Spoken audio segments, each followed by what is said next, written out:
नंबरचा आपण पार्किंगचा आहे, 9 number parts of building, 10 number city specific regulation आणि 11 नंबर PDRAचा आहे. ऑलमोस्ट पार्किंगचे सगळे प्रश्न आता कव्हर झाले, त्याच्यात तो सगळा सिलेबस झालाच आहे कव्हर. फक्त फास्टली घेऊ कारण आपल्याला प्रश्नांचा वेळ द्यायला पाहिजे. प्रत्येक बिल्डिंग प्लॅनच्या सोबत पार्किंग प्लॅन गरजेचं आहे. मॅनोरिंग स्पेस सोडणं गरजेचं आहे. पार्किंग कुठे कुठे सोडायचं, बेसमेंट स्किल, ODM अपर फ्लोअर्स, कवर्ड और uncovered parking, height of skill 2.4 आहे. मोटर व्हेकल आणि कारच्या सायझेस दिलेले आहेत. आणि तुम्ही महत्त्वाचे फक्त मॅनोरिंग स्पेस आलेले आहे. कार पार्किंग असेल तर 3 मीटरचा मॅनोरिंग स्पेस कंपल्सरी आहे. 2 व्हीलरसाठी 2 मीटरचा पाहिजे. कॉम्पोजिट पार्किंग मगाशी झालं, सगळं साधारण सांगितलं. Ramp is necessary for parking in basement and upper flowers.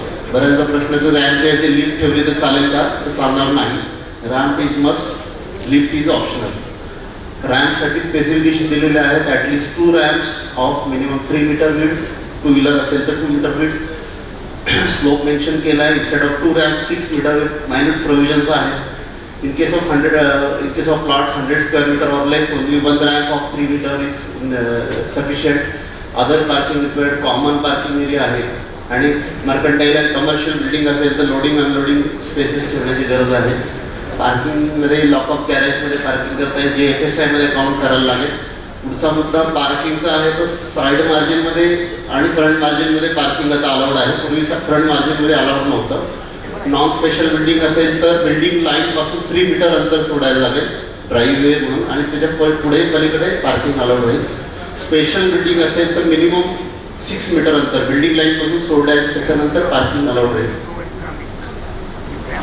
हे ऑफस्ट्रीट पार्किंगचं टेबल आहे. सगळ्या ऑक्युपन्सीसाठी number of car scooter specify केलेले आहेत. कार्पेट एरिया आहे. कमर्शियलसाठी 100 स्क्वेअर मीटर वगैरे और पार्ट देअर ऑफ आहे. असेंब्लीसाठी नंबर ऑफ सीट्स आहे. हॉस्पिटल नंबर ऑफ बेड्सवरती आहे. हा सॅम्पल डिस्प्ले केला आहे फक्त. त्या आधारावरती कार पार्किंग ठेवायचं आहे आपल्याला. हा टेबल सकाळी मुख्य सरांनी सांगितलं तसं हा सगळ्या राज्यासाठी एकमेव टेबल आहे. आणि मग आपलं शहर ज्या पुढे एक टेबल आहे. राज्याच्या एकूण 8 प्रकारात विभागणी केलेली आहे. त्या प्रत्येक पार्टला एक मल्टिप्लाइंग फॅक्टर आहे. ह्या टेबलमधून जेवढं पार्किंग तुम्हाला रिक्वायरमेंट लागेल त्याला मल्टिप्लाइंग फॅक्टर लावून मग आपल्या शहरासाठी किती पार्किंग येते हे डिसाईड करावं लागेल. त्या वेगवेगळ्या ऑक्युपन्सीप्रमाणे येणारं पार्किंग इंटू हा मल्टिप्लाइंग फॅक्टर आहे. पुणे पिंपरी चिंचवड ठाण्यासाठी 1 आहे आणि नंतर जसं शहराची साईज लहान होत जाईल तसं मल्टिप्लाइंग फॅक्टर लहान होत जातो. म्हणजे पार्किंगची रिक्वायरमेंट कमी कमी होत जाते.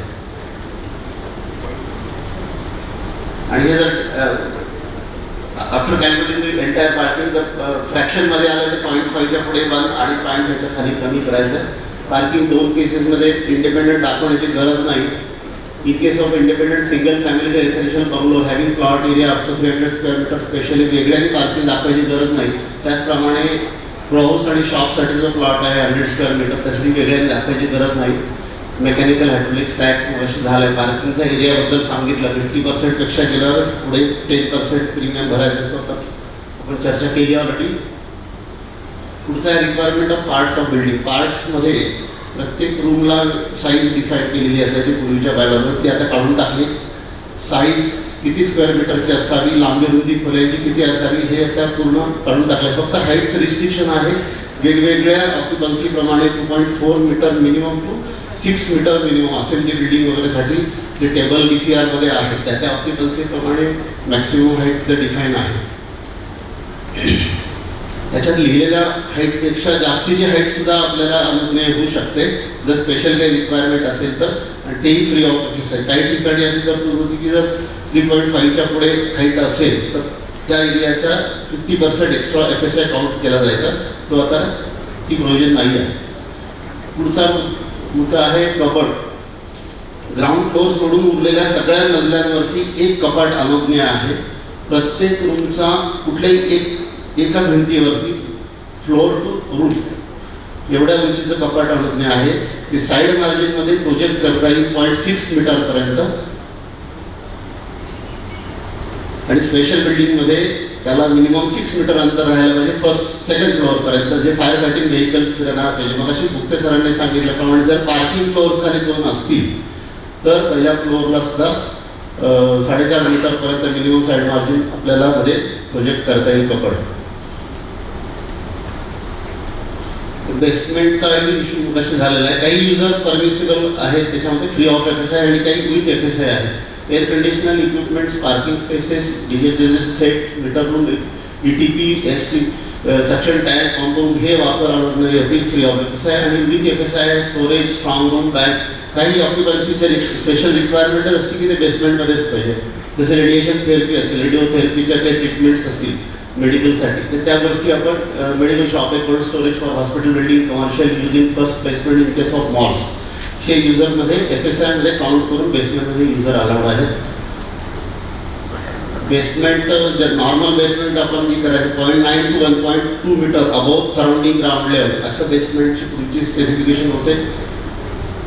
आता बेसमेंट आपण ग्राउंडला फ्लश करू शकतो, अंडरग्राऊंड करू शकतो, सब्जेक्ट टू मेकॅनिकल व्हेंटिलेशन.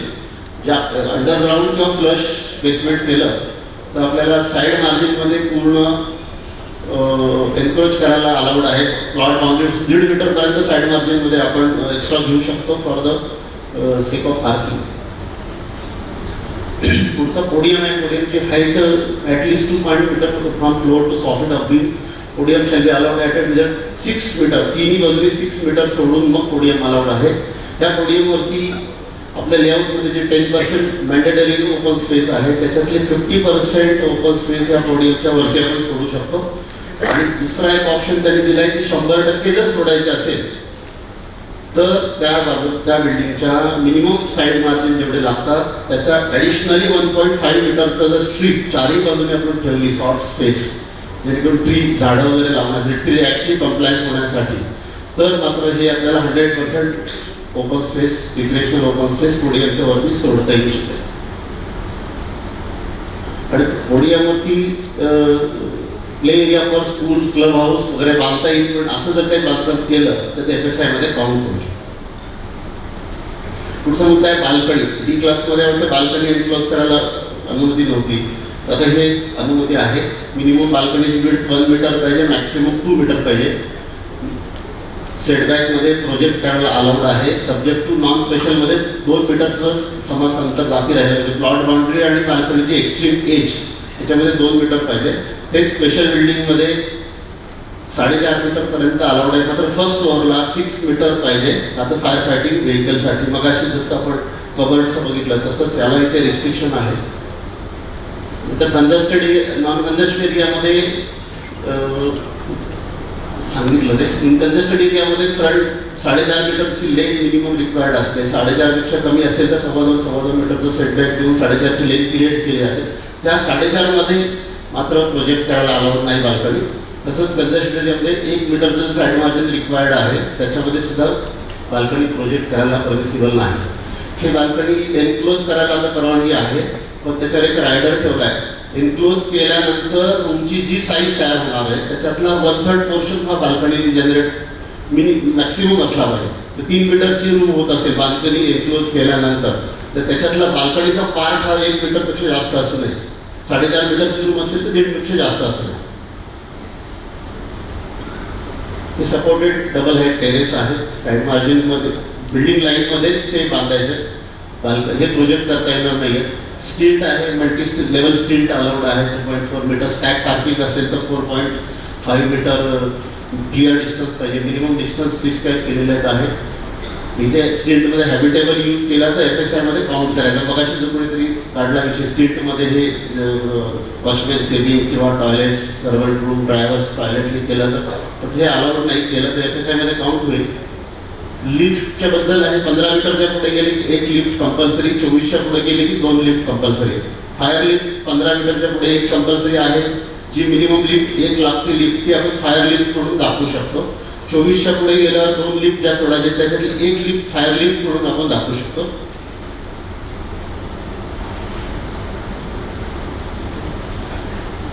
हे विड्थ ऑफ स्टेअरकेस आहे. Minimum width of staircase prescribe केले. पूर्वी FSI फ्री असायचं प्रीमियम भरून, तर ते करण्याच्या विचार ॲन्सिलरी FSI दिला आहे. इथे मात्र आता मिनिमम विड्थ फिक्स केलेले आहेत. स्टेअरकेसच्या वेगवेगळ्या ऑक्युपन्सी वाईज आहे, रेसिडेन्शियल आहे, residential hotel building, assembly building, प्रत्येकाच्या स्टेअरकेसच्या विड्थ फिक्स आहेत. कॉरिडॉर आणि पॅसेज बेस पण विड्थ फिक्स केलेला आहे.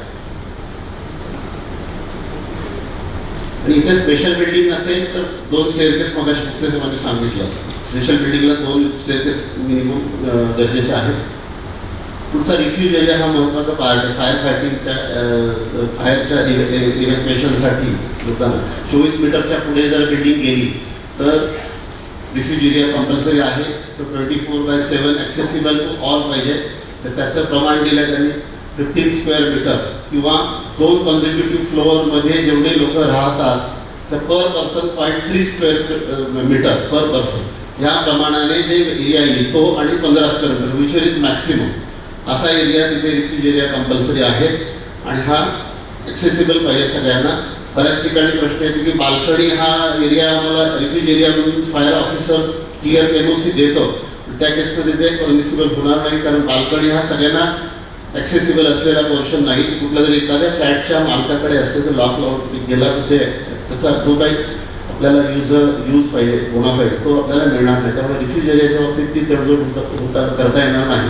दुसरी गोष्ट आहे की रिफ्यूज एरिया जर हा फ्री ऑफ FSI आहे आणि काही स्ट्रक्चरली कन्स्ट्रेंटमुळे कॉलम आणि बीम आणि याच्यामुळे काही एक्स्ट्रा सोडावा लागत होता तो पूर्वी FSIला काउंट केला जायचा. मात्र आता क्लिअर केलेलं आहे की 100% तुम्ही एक्सेस देता येईल त्याला.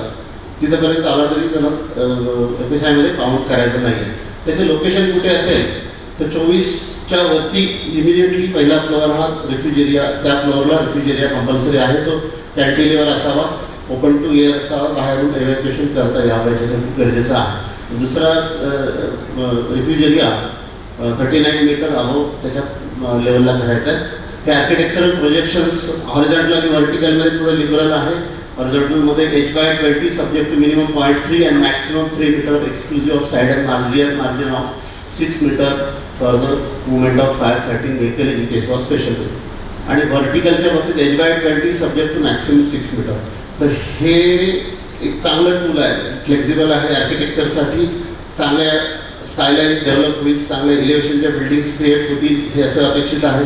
20 फूट जवळपास 2 मजल्यांची हाईट जी आहे आपल्याला आर्किटेक्चरल प्रोजेक्शनसाठी जी की आपल्या हाईटमध्ये धरली जाणार नाही आहे. हा मगाशी विषय झाला. Additional requirement in case of housing scheme, मोठ्या स्कीमसाठी त्या तिथले युनिट्स विकण्या जाण्यासाठी डेव्हलपर काही देत होता. पूर्वी ऑप्शनल होतं, त्याच्या इच्छेने तो देत होता. आता त्याला तर कंपल्सरी केलं आहे. त्याला फ्लॅट 30 ते 100 फ्लॅटची साईज असेल, 30च्या पुढे गेला की काही गोष्टी त्याला मॅन्डेटरी केलेल्या आहेत, जे आपण ॲन्सिलरीमध्ये इनडायरेक्टली काउंट झालेल्या आहेत. ह्या गोष्टी FSIमध्ये धरायच्या आहेत. त्याच्यासाठी विटनेस सेंटर 20 स्क्वेअर मीटर आहे. Sanitary block for servant maximum 3 square metre आहे. Driver room with attach toilet 12 square metre आहे. आणि 100च्या पुढच्या प्रत्येक 200 फ्लॅटसाठी सॅनिटरी ब्लॉकसाठी 3 square metre additional space provide करायची आहे. आणि 100च्या पुढच्या एव्हरी 300 फ्लॅटसाठी additional 20 square metre fitness centre आणि क्रेश वगैरे त्या रूमसाठी करायचे आणि ॲडिशनल ड्रायव्हरसाठी 10 स्क्वेअर ठेवायचे. फायर प्रोटेक्शन रिक्वायरमेंट ज्या फायर ॲक्टप्रमाणे आणि MBC प्रमाणे आहे त्या ठेवायच्या. 24 मीटरच्या पुढे बिल्डिंग असेल तर त्याला फायर NOC गरजेचे आहे. आणि ह्या इंटरनल फायर फायटिंगच्या ज्या काही रिक्वायरमेंट्स आहेत फायर ॲक्टप्रमाणे त्या तिथे पाहिजे इंटरनली फायर फायटिंग करण्यासाठी. दुसरी गोष्ट सर्व्हिस फ्लोअर हा सगळीकडे तुम्ही नव्हता, काही ठिकाणीच होता. सर्व्हिस फ्लोअर आता जे काही सर्व्हिसेससाठी त्या युटिलिटीज डायव्हर्ट करायला लागतात, सर्व्हिसेस डायव्हर्ट करायला लागतात, तर 1.8 मीटर उंचीचा सर्व्हिस फ्लोअर आहे. तो फ्री ऑफ FSI असणार आहे. याच्यापेक्षा जास्त उंचीचा सर्व्हिस फ्लोअर 2 ठिकाणी 2 ऑकेजनला केला आहे. हॉस्पिटल बिल्डिंग असेल, मेडिकल यूजसाठी असेल किंवा 70 मीटर अँड अबोव अशा उंचीची बिल्डिंग असेल तर 1.8 मीटरपेक्षा जास्त उंचीचा सर्व्हिस फ्लोअर देखील अलाउड आहे.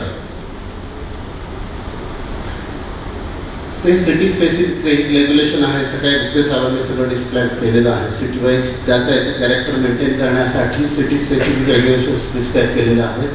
पुणे सिटी आहे, ठाणे आहे, नागपूर मेट्रोपॉलिटन एरिया आहे, नाशिक म्युन्सिपल, वसई, विरार, भायंदर, उल्हासनगर, आपला कोल्हापूरचा काही भाग आहे, ओपन स्पेस एरिया कसा आहे, 42 कॅरेक्टरिस्टिक एरियाचे जे विषय आहेत आणि किरणोत्सव मार्ग जो आहे ते 2 रेग्युलेशन त्याच्यामध्ये कायम आहेत. पुढचा मुद्दा आहे तो DP मध्ये जे रिझर्वेशन्स केले जातात किंवा आपण डेव्हलपमेंट प्लॅनचे जे प्रपोजल्स करतो पब्लिक यूजचे ते त्याला ॲक्वायर करण्याचे काही टूल्स त्याच्यामध्ये दिले. TDR ते ऑलरेडी आपल्याला पूर्वीपासून माहिती आहे. तेवढा बदल आहे तेवढा मी सांगतो, बाकी सगळ्यांना त्या माहिती आहेतच. अकोमोडेशन रिझर्वेशनमध्ये प्रत्येक रिझर्वेशनला वेगळे ते अथॉरिटी ॲक्वायर करेल, डेव्हलप करेल. दुसरी गोष्ट पूर्ण त्याला डेव्हलप करायला दिलं आणि त्याच्याकडनं रन करेल किंवा पार्टली लँड शेअरिंग आणि बिल्टअप एरिया त्याच्याकडून काही पार्ट बांधून घेईल, त्याच्याबदल्यात त्याला काहीतरी दिलं आणि अथॉरिटीला काहीतरी दिलं. That is a dilution of reservation. हे म्हणजे आधीचं जे रिझर्वेशन आहे टोटल एरिया रिक्वायर्ड आहे परंतु काहीच नसण्यापेक्षा काहीतरी पार्ट आहे हे तत्व त्याच्यामध्ये आहे. हे थोडक्यात पब्लिक अम्युनिटी जे DP मध्ये आहे त्याचं काही प्रमाणात डायल्युशन आहे, पण ते 20, 25, 30 वर्षांनी कधीतरी येणार. त्याच्यापेक्षा आत्ता शॉर्ट पिरियडमध्ये येईल आणि पब्लिक डिस्पोजलमध्ये जाईल. ह्या दृष्टिकोनातून ह्या सगळ्या नियमाची रचना आहे. त्याच्यामध्ये सिंपल तत्व आहे, ज्याच्या जागेवरती आरक्षण आहे त्या जागा मालकाकडनं काही लँड काढून द्यायची. काही म्हणजे किती ते पुढच्या आरक्षणाच्या प्रकारानुसार ठरवलेलं आहे. लँड शेअरिंग अथॉरिटीला द्यायचं, उरलेलं जागा मालकाकडे ठेवायचं. जागा मालकाचा काय फायदा, अथॉरिटीचा काय फायदा, हे पुढे आहे. तर याच्यामध्ये काही रिझर्वेशन्स ह्या तत्वाखाली डेव्हलप करायला अनुज्ञेय नाही. स्टेडियम असेल, स्पोर्ट्स कॉम्प्लेक्स असेल, हे 2 रिझर्वेशन नाही.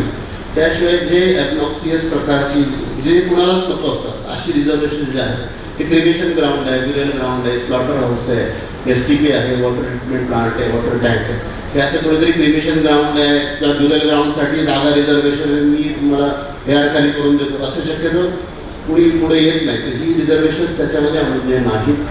आता हे पुढचा मुद्दा आहे की AR ते काही पार्ट कॉर्पोरेशन जर ताब्यात घेत आहे तर त्याचं टायटल क्लिअर असावं ही त्याच्यात प्री कंडिशन आहे. इन्कम्बरन्सेस नसावेत, कुठलं टायटल ओनरचं सिद्ध करण्याची जबाबदारी आणि चेकिंगची रिस्पॉन्सिबिलिटी सगळं कॉर्पोरेशनमध्ये येतेच आहे.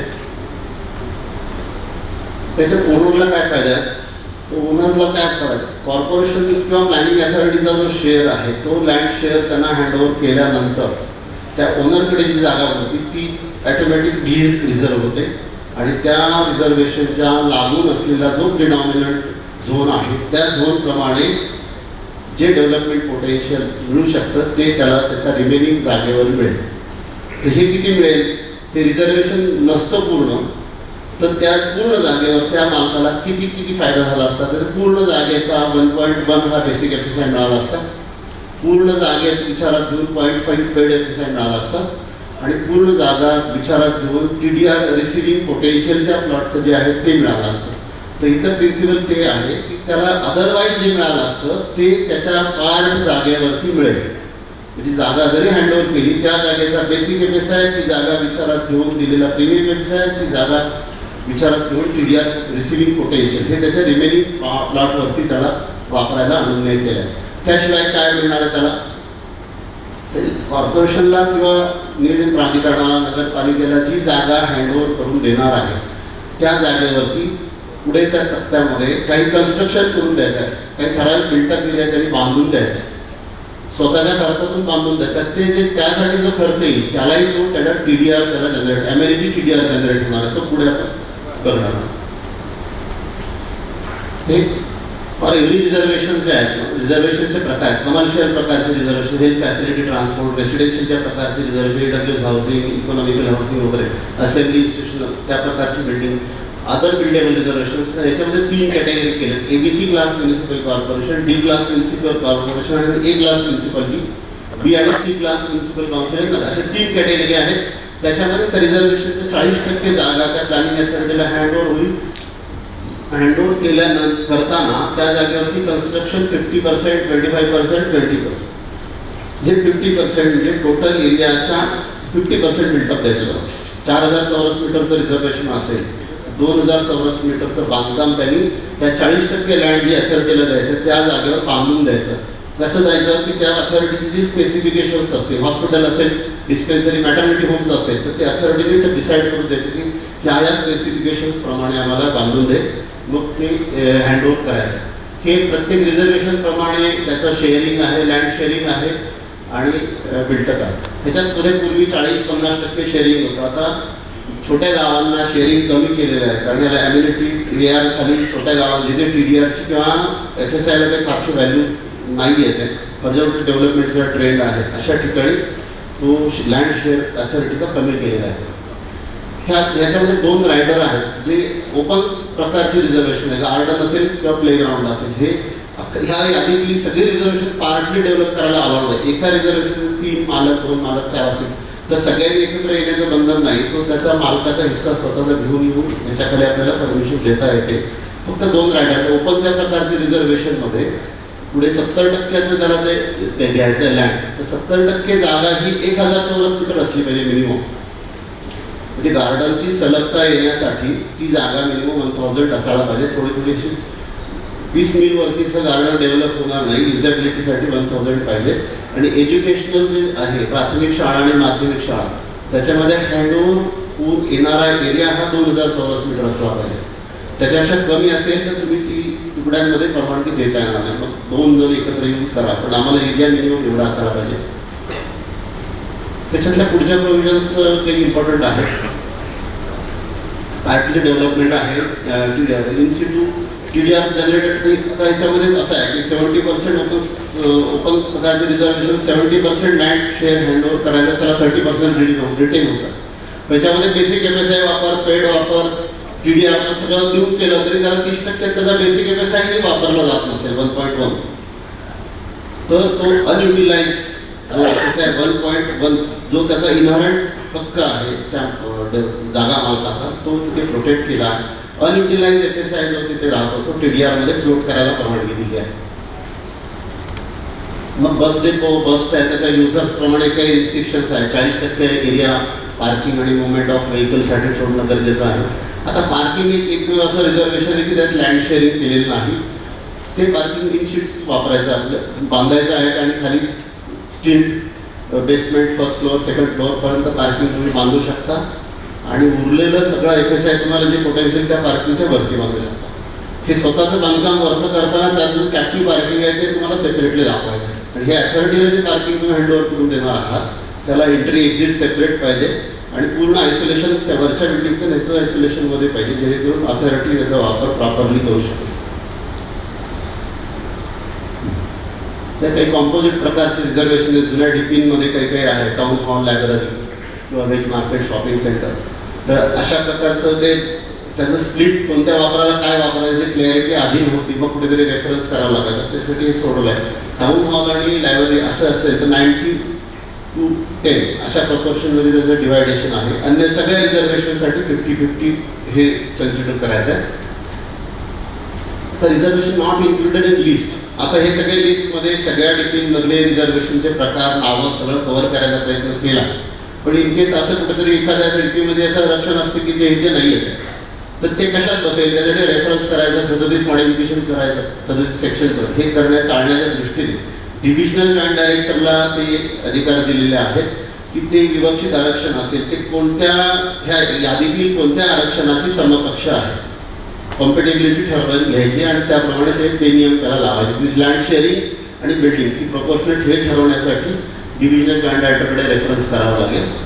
पुढचा मुद्दा आहे ॲप्रोप्रिएट अर्जंट प्लॅनिंग अथॉरिटीपेक्षा वेगळ्या अथॉरिटीसाठी रिझर्वेशन, APMC असेल, पोस्ट असेल, प्लॅनिंग असेल, अशा वेळी त्या अथॉरिटीला विचारायचं आणि त्याचं NOC घेऊन मग ही परमिशन देता येईल तुम्हाला. कारण त्या अथॉरिटीने DP करताना काही एरिया स्पेसिफिकली मागितला असेल त्यांच्या युजरप्रमाणे, तो डायल्यूट करतो आपण, तर ते आधी त्यांचे डायल्यूट केलेला एरिया त्यांना पुरेसा आहे का नाही हे आधी विचारायला लागेल.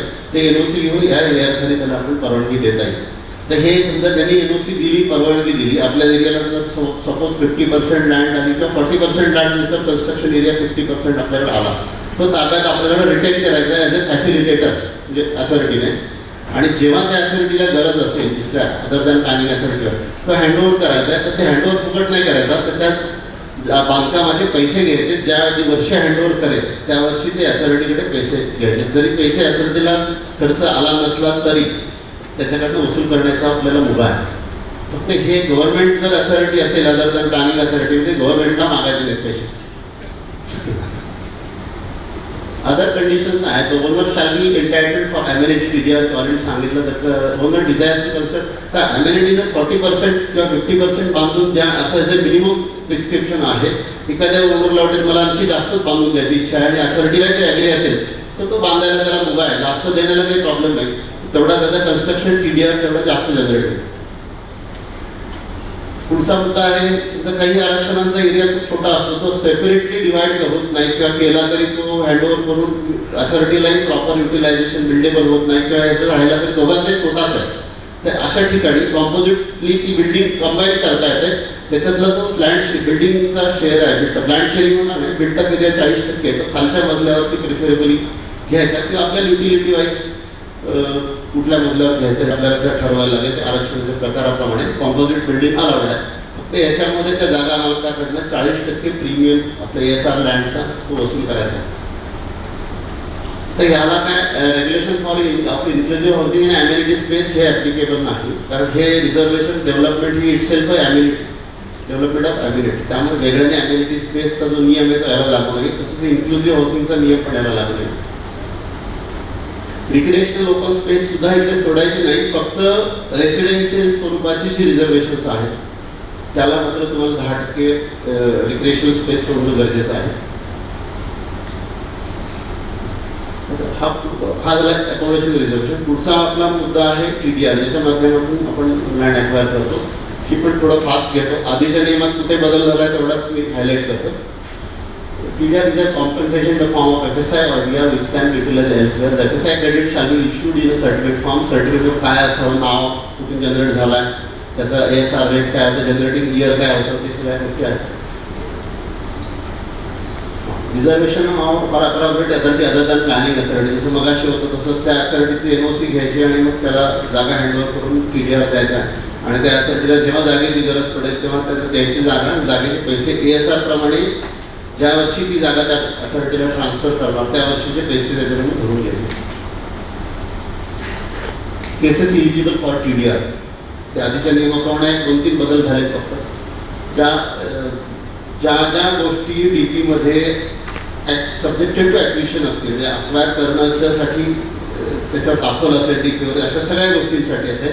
रिझर्वेशन न्यू रोड असतील किंवा रोड वायडनिंग असेल ह्या प्रत्येक गोष्टीसाठी TDR परमिसिबल आहे. दुसरं deem reservation as per regulation.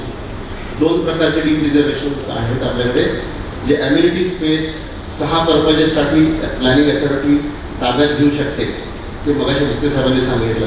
जेव्हा ते ताब्यात घ्यायचे असेल तेव्हा ते डीम रिझर्वेशनचा दर्जा त्याला प्राप्त होतो आणि त्याला ह्याच्याप्रमाणे TDR अनुज्ञेय होतो. किंवा दुसरा I2R जी अम्युनिटी आहे ते त्याला डेव्हलप करायला अलाउड नाही. ती कंपल्सरी हँडओव्हर करून घ्यायची अथॉरिटीकडे आणि त्याला डीमचा रिझर्वेशन दर्जा प्राप्त होतो. त्यामुळे याला TDR अनुज्ञेय आहे. पुढचा new roads or widening under various municipal laws DP municipal corporation act असेल नगरपालिका असेल ॲक्ट असेल त्याच्यानुसार जे नवीन रस्ते टाकायचे त्याला TDR अनुज्ञेय आहे. In case of layout submitted along with DP road TDR for entire road. हा तिथे चेंज झाला आहे. DPमध्ये रोड आहे मी आलो 5 एकरचा लेआउट घेऊन आलो त्याच्यामध्ये 18 मीटर रोड आहे. तर मला DPमध्ये असल्यामुळे माझ्या लेआउटमध्ये नेसेसरी 18 मीटरचा रोड दाखवावा लागला. तर आधीच्या नियमामध्ये असं होतं की तुमच्या लेआउटमध्ये त्या रोडच्या लेंथप्रमाणे अदरवाईज किती मीटरचा रस्ता लागला असता त्याच्यापेक्षा जास्त आणि हा 18पेक्षा कमी 12चा लागला असता तर 6 मीटरचा फक्त TDR अनुज्ञेय होता. आता इथे मात्र ते बंधन काढून टाकण्यात आलेलं आहे. पूर्ण 18 मीटर बीड्सचा TDR आता मिळू शकेल. पुढचा construction of amenity on reserve मगाशी सांगितलं तो कन्स्ट्रक्शन TDR मध्ये unutilised FSI of heritage structure. Heritage रिस्ट्रिक्शनमुळे जर काही त्या जागेचा बेसिक FSI अनयुटिलाइज राहत असेल तर तो TDRच्या स्वरूपात फ्लोट करता येईल. SRAचा काही इकडे विषय येणार नाही. SRAमध्ये handing over of the authority to PMMI. पुढची लिस्ट आहे cases not eligible for TDR. ह्या लिस्टमध्ये येणारे कोणतीही केसला TDR अनुज्ञेय होणार नाही. त्याच्यामध्ये बेसिक प्रिन्सिपल आहे की ॲक्वायर केलेली जागा आहे for earlier land acquisition for which compensation already paid of fully or partly where award of land already been declared which is valid in case of where layout has been sanction layout road are incorporated as DP roads prior to reservation. आता ह्याच्यामध्ये हा दुसरा गोष्ट आहे.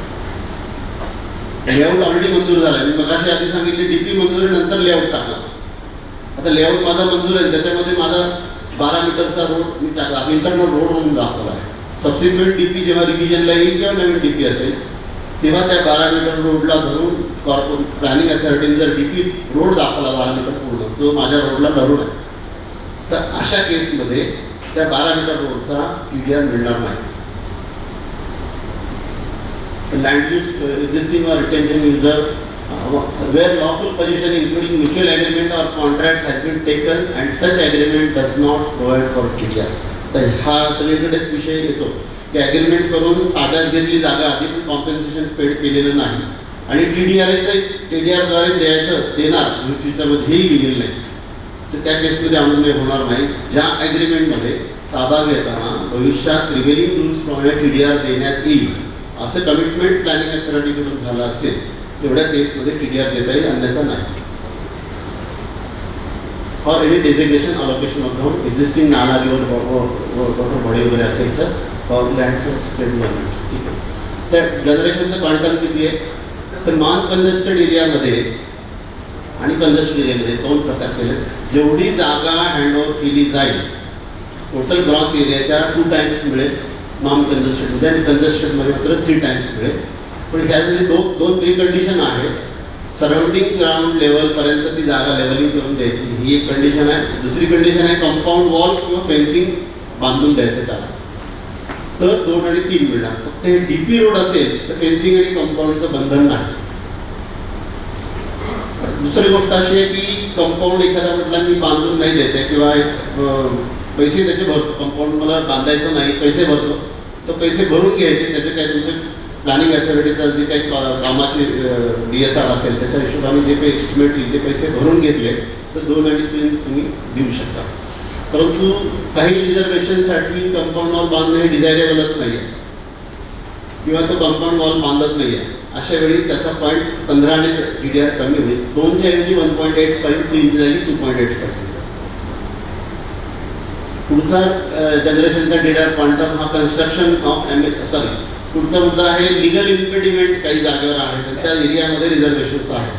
Works of defence act खाली एखादं notification झालं आहे आणि त्या रिझर्वेशन ऑलरेडी आहे तिथे, ती जागा त्या नोटिफिकेशननी बाधित होत असेल, अथॉरिटीला घेऊन काही फायदा फारसा होणार नाही किंवा ओपन रिक्रिएशनसाठी किंवा प्लेग्राऊंडसाठी वापरता येईल अशा प्रकारचं काही, किंवा CRZ मध्ये तसं आपल्याकडे तो विषय येणार नाही, किंवा आणखी एअरफोर्स स्टेशनपासूनचे काही रिस्ट्रिक्शन्स असतील, एअरपोर्टपासूनचे काही रिस्ट्रिक्शन्स असतील, अशा रिस्ट्रिक्शनमुळे बाधित होत असेल लिगल इम्पेडिमेंटमुळे, तर त्याला अदरवाईज जेवढा TDR मिळाला असता नॉर्मल केसमध्ये त्याच्या 50% TDR अनुज्ञेय होईल. बायोडायव्हर्सिटी पार्क 8%, तर एकच रिझर्वेशन आहे पुण्यात 923 हेक्टरचं, त्याचं 8% त्याला TDR मिळेल. पुढचा सरेंडर ऑफ रिमेनिंग अनबिल्डेबल लँड. एखाद्या रिझर्वेशनसाठी किंवा रोडसाठी ॲक्वायर केल्यावर जागा मालकाकडे राहणारी जागा पट्टीच्या स्वरूपात असेल, ट्रायंगल असेल, ती जी की इंडिपेंडेंटली बिल्डेबल नाही त्याला त्याचा उपयोग होणार नाही, तर अशी जागा त्याच रिझर्वेशनच्या प्रयोजनासाठी ॲक्वायर करता येईल. जरी DPमध्ये रिझर्वेशनची हद्दच्या बाहेर जात असेल तरी त्याला त्याप्रमाणे TDR देणं अनुज्ञेय आहे. पुढचा इन्सेंटिव्ह TDRचा मगाशी विषय काढला. पूर्वीच्या 5%, 10%, 15%, 20% असे 3-4 इन्सेंटिव्ह होते. इथे मात्र तसं नाही आहे. हे DCR कोर्समध्ये आलं असून 2 वर्षाच्या आत जर ॲप्लिकेशन केलं तर 5% इन्सेंटिव्ह सरेंडर लँड एरियाच्या 5%, 10%, 15% आधी कशाच्या मोजायचं हे क्लिअर नव्हतं, हे याच्यामध्ये क्लिअर आहे. एरिया जेवढा हँडओव्हर करेल त्याचा 5% हा इन्सेंटिव्ह राहील.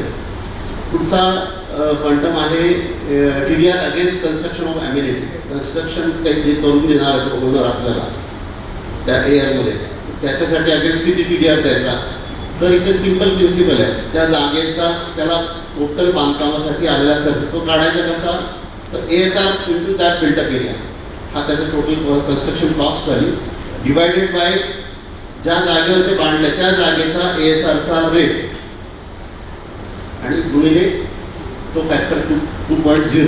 हा फॅक्टर पूर्वीचा फॉर्म्युला हा तसाच आहे, फक्त फॅक्टर हा 1.25 होता, आता तो 2.0 केला. तो TDRचं क्वांटम वाढवलं आहे, कारण 25% होत नाही, कारण त्याच्यात मॅनेजमेंट जास्त, कॅपिटल कॉस्ट असते, अन्य काही कॉस्ट त्याच्यामध्ये असतात. तर 1.25 ते होत नव्हतं. लुक्रेटिव्ह होण्यासाठी आता हा बदल केलेला आहे. आता कन्स्ट्रक्शन जे गोष्टी द्यायचे ज्या आहेत नॉर्मल बिल्डिंग ज्या आपण दिला ASR रेट आहे, परंतु असेंब्ली बिल्डिंग असतील किंवा ऑडिटोरियम असेल तर त्याचा ASR रेट नाही आहे. मग त्याच्यासाठी आता काय विचारायचं घ्यायचं तर PWDचा DSR विचारात घ्यायचं, त्याच्याप्रमाणे जी त्याची कॉस्टिंग किंवा व्हॅल्यू येईल ती कॉस्ट वरच्या फॉर्म्युलामध्ये टाकून मग त्याचा काढायचा.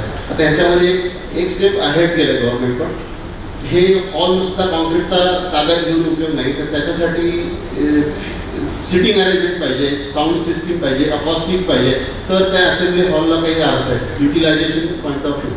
कारण तेवढे करायला पैसे देतात, तो तसंच राहू नये. आता ह्या ह्याच्यामध्ये तो खर्च पण आता आपल्याला त्या टोटल कॉस्टमध्ये ॲड करायला तरतूद केलेली आहे. त्यामुळे टोटल कॉस्टमध्ये काउंट करून त्याप्रमाणे कन्स्ट्रक्शन TDR द्यायचं. पुढचा आहे TDR for construction of road. हा पूर्वी प्रोव्हिजन होती, पण ती कशी करायची हे क्लॅरिटी नव्हती. आता TDR आपल्याला कन्स्ट्रक्शन रोडचं कन्स्ट्रक्शन करण्यासाठी सुद्धा अनुज्ञेय आहे. फक्त त्याला काही रायडर्स ठेवलेले आहेत. तो DSR प्रमाणे कॉस्ट काढायची त्याची. आणि माझ्या इंडिव्हिज्युअली जागे पुढचं मी 3 मीटर रुंद करतो, माझा रस्ता 3 मीटरचा रस्ता बांधून देतो, हे अलाउड नाही. पूर्ण जागेचा पूर्ण रोड विड्थचा रोड बांधायचा आहे. दुसरी कंडिशन 2 एक्झिस्टिंग रोडला जोडणारी ही लिंक पाहिजे.